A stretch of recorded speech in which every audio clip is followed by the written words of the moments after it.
Assalamualaikum warahmatullahi wabarakatuh. Kami dari kelompok Grounded Theory akan mempresentasikan hasil diskusi kami dengan anggota saya sendiri, Farida Nur Aini, Eni Wahyu Putri Siswanto, Lisna Mutia, Rizka Pakrodisa, dan Pradika Konera Nartaya. Berikut penjelasan dari kelompok kami.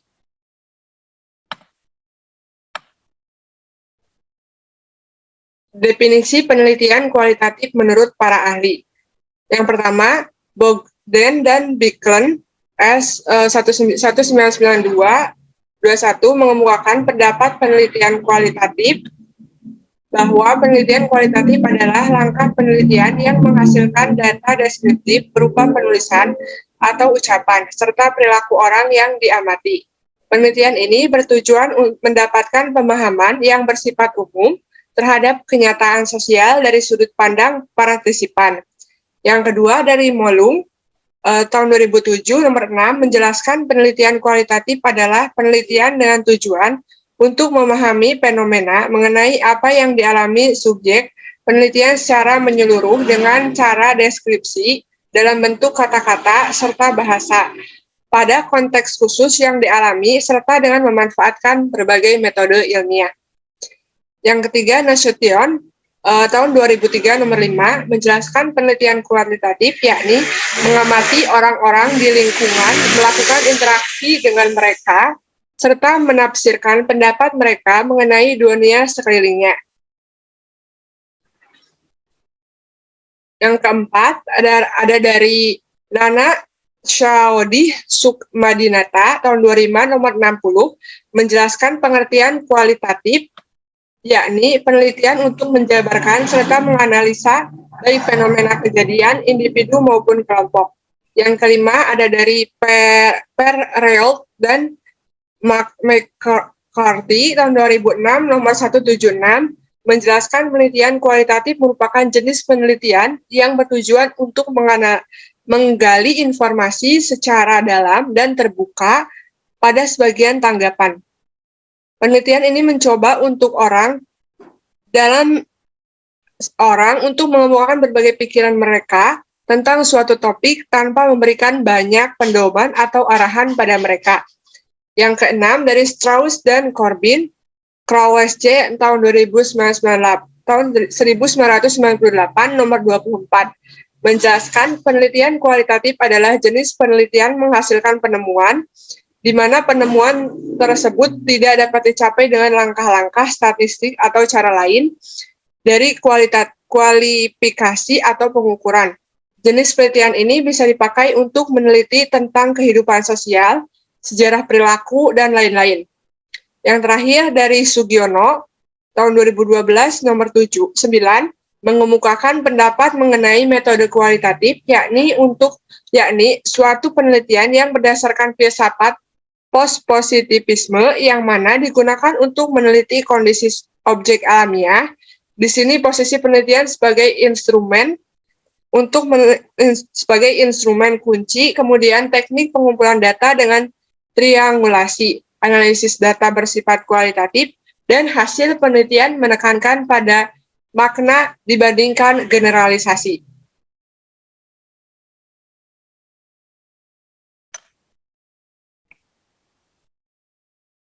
Penjelasan selanjutnya akan dijelaskan oleh rekan saya. Baik, terima kasih Farida. Selanjutnya saya akan membahas mengenai definisi penelitian kualitatif secara umum. Penelitian kualitatif adalah penelitian yang bermaksud untuk memahami fenomena tentang apa yang dialami oleh subjek penelitian, misalnya perilaku, persepsi, motivasi, tindakan, dan lain-lain secara holistik, dan dengan cara deskripsi dalam bentuk kata-kata dan bahasa, pada suatu konteks khusus yang alamiah dengan memanfaatkan berbagai metode alamiah.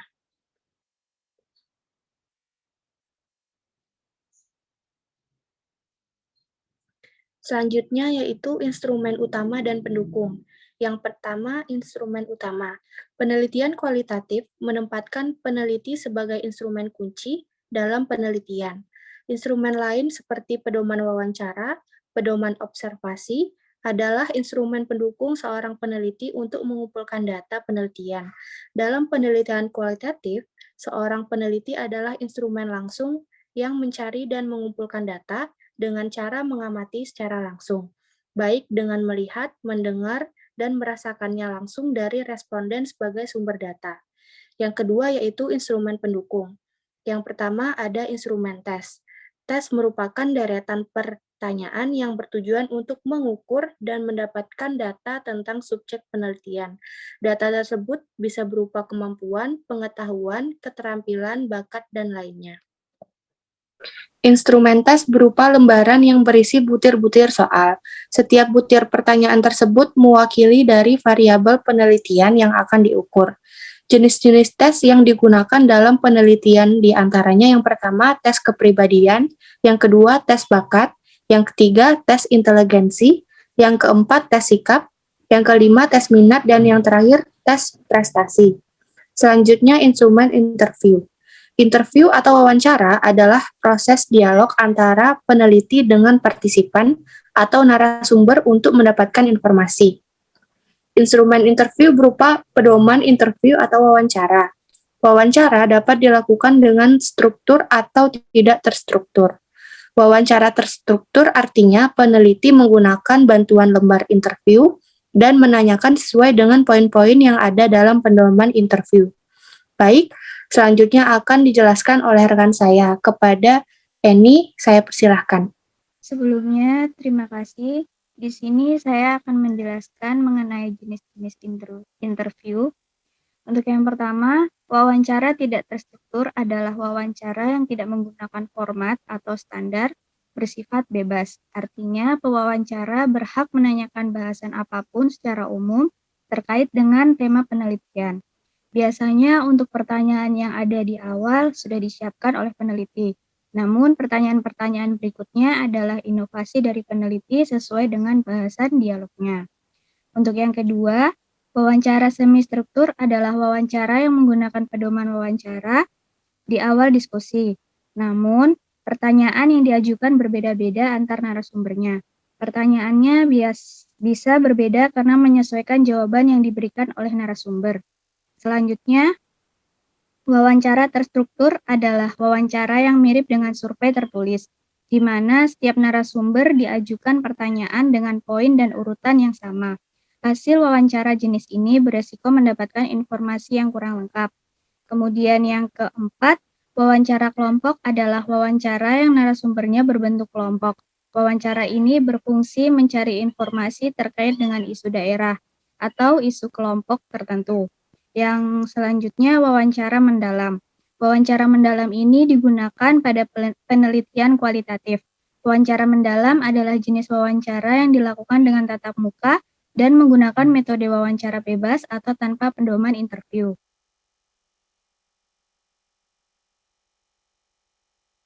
Selanjutnya, ada beberapa faktor yang mempengaruhi pada proses wawancara mendalam. Faktor tersebut antara lain 1. Jenis kelamin pewawancara menentukan hasil wawancara. Perbedaannya bukan karena tingkat kesulitan pertanyaannya, melainkan murni karena perbedaan jenis kelaminnya. Yang kedua, perilaku pewawancara.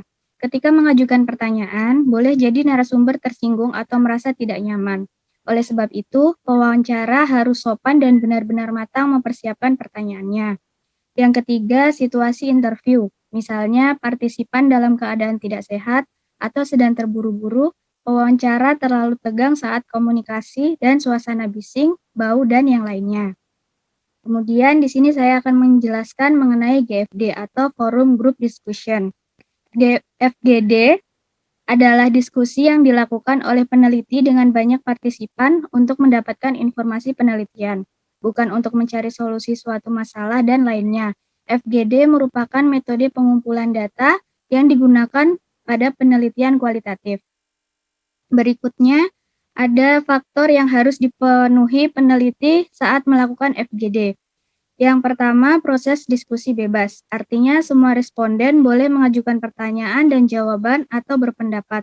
Baik pendapatnya baik ataupun buruk selama masih dalam tema diskusi masih diperbolehkan. Yang kedua, semua interaksi harus terekam dengan baik. Yang ketiga, semua peserta harus ikut berinteraksi selama berjalannya forum. Tidak boleh ada responden yang diam dari awal sampai akhir diskusi. FGD dimoderatori oleh orang yang bisa mengatur jalannya diskusi dengan baik. Untuk materi selanjutnya akan dijelaskan oleh rekan saya, yaitu Lisna Mutia.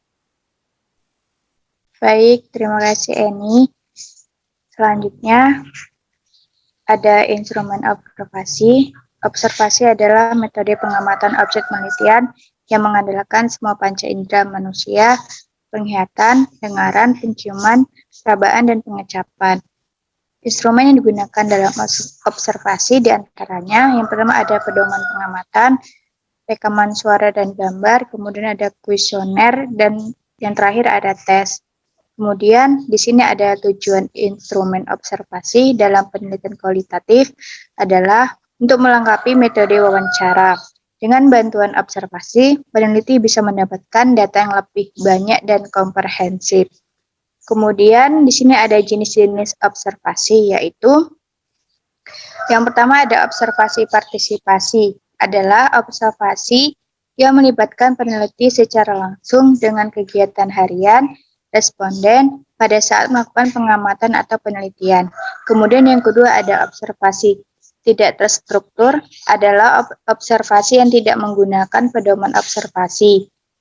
Proses observasi merupakan inovasi dari peneliti berdasarkan jawab responden dan fakta yang terjadi saat observasi. Kemudian ada observasi kelompok, adalah observasi yang dilakukan secara berkelompok. Kemudian yang keempat ada observasi free situation, adalah observasi yang dilakukan tanpa batasan alias situasi bebas.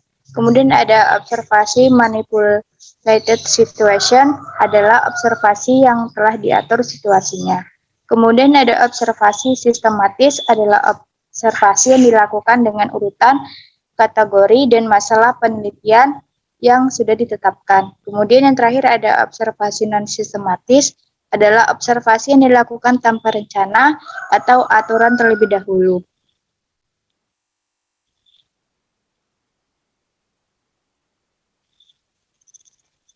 Selanjutnya ada instrumen dokumentasi. Instrumen dokumentasi digunakan untuk penelitian yang mengungkapkan sejarah, mencari landasan hukum, dan aturan-aturan yang berlaku. Penelitian menggunakan instrumen dokumentasi memanfaatkan media-media seperti majalah, foto atau gambar, catatan harian, benda sejarah, dan buku. Dokumen ini digunakan dalam penelitian kualitatif untuk melengkapi metode wawancara dan observasi, sehingga hasil penelitiannya sangat kaya informasi karena didukung dengan data yang bersumber dari bukti hidup dan bukti mati. Kemudian di sini ada tahapan analisis data kualitatif. Yang pertama itu ada pengumpulan data. Pengumpulan data berdasarkan pertanyaan atau permasalahan yang sudah dirumuskan. Data kualitatif bisa dikumpulkan dengan cara observasi, wawancara mendalam, kajian dokumen, atau focus group discussion. Kemudian yang kedua ada reduksi dan kategorisasi data. Reduksi data adalah proses pemilihan, pemusatan perhatian pada penyederhanaan, pengabstrakan, dan transformasi data kasar yang muncul dari data-data lapangan. Kemudian yang ketiga ada penampilan data. Penampilan data merupakan tahap yang perlu dilakukan setelah mereduksi dan mengkategorisasi data. Kemudian terakhir ada penarikan dan penarikan kesimpulan. Kesimpulan harus mencakupi informasi penting dalam penelitian dan ditulis dalam bahasa yang mudah dimengerti. Selanjutnya akan dijelaskan oleh rekan saya yaitu Praditya. Pada Praditya saya persilahkan. Baik, terima kasih untuk Lisna telah mempersilahkan saya menjelaskan materi selanjutnya. Di sini ada grounded theory.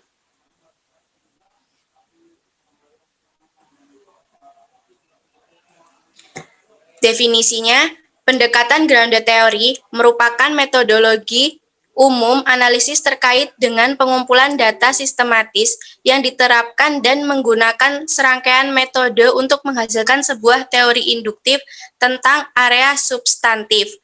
Riset kualitatif dengan metode grounded theory bertolak belakang dengan riset kuantitatif pada umumnya, yang berawal dari teori konsepsual menuju kajian empiris, sedangkan grounded theory bermula dari kajian empiris berdasarkan data yang diperoleh menuju ke teori konsepsual. Selanjutnya ada tahapan metode grounded theory. Di sini ada perumusan masalah, penggunaan kajian teoritis, pengumpulan data dan penyampelan, ada analisis data, dan penyimpulan atau penulisan laporan. Ya, kesimpulannya, salah satu metode yang dapat digunakan dalam riset kualitatif, bukan statistik maupun kuantitatif, adalah metode grounded theory. Salah satu teknik penting dalam riset grounded theory adalah proses komparasi konstan atau tetap, di mana setiap data dibandingkan dengan semua data lainnya satu persatu. Data dapat dikumpulkan melalui wawancara, observasi, pencatatan, atau kombinasi dari cara-cara tersebut. Prosedur pelaksanaan riset grounded theory yang komprehensif sulit dilakukan mengingat desain grounded theory yang cukup beragam. Meskipun demikian, sebagai gambaran langkah-langkah riset secara sistematis dapat diurutkan, yaitu perumusan masalah, penjaringan data, analisis data, penyusunan dan validasi teori, dan penulisan laporan. Riset kualitatif dengan metode grounded theory dimulai dengan fokus pada wilayah studi dan mengumpulkan data dari berbagai sumber, termasuk wawancara dan observasi lapangan. Kualitas riset grounded theory sangat ditentukan oleh langkah-langkah yang dilakukan secara baik, benar, dan disiplin. Teori yang merupakan hasil dari kajian data, merumuskan keterkaitan fenomena yang dapat menjelaskan kondisi relevan di lapangan. Dilakukan pengulangan sejak pada proses pengumpulan data sampai menghasilkan proposisi, hingga merasa jenuh apabila data baru tidak ditemukan.